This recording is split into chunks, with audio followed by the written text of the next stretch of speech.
कभी कभी किसी चीज़ को जितना भी मन से क्यों ना चाह लो, वो आपको नहीं मिलता। और जैसे ही आप मांगना बंद कर दोगे, जैसे ही अपने आप को डिटैच कर लोगे, जैसे ही भुलाने लगोगे, वो चीज़ फिर से आपके पास वापस आने लगती है। तो दिस इज़ द क्लासिकल वे केतु कैसे काम करता है। केतु एक्चुअली में ऐसे ही काम करता है। The moment you detach, the moment you distance your self, actually में केतु सिर्फ डिटैचमेंट नहीं है, वो डिस्टेंस को भी रिप्रेजेंट करता है।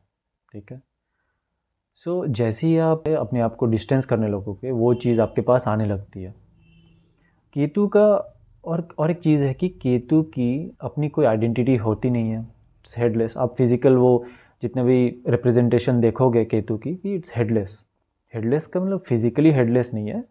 ऐसा होता है कि केतु की कोई आइडेंटिटी नहीं होती।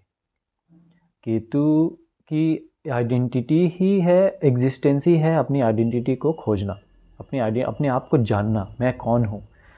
सो इसीलिए Ketu is very powerful. Ketu की एनर्जी राहु से भी ज़्यादा है एक्चुअली, बट वो पोटेंशियल एनर्जी है, काइनेटिक एनर्जी नहीं है, इसीलिए वो दिखता नहीं है। और ये चीज़ आप ना नक्षत्र में भी देखोगे।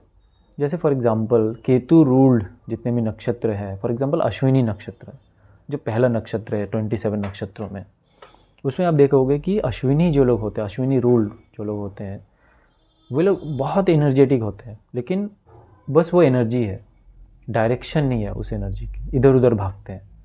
ठीक है।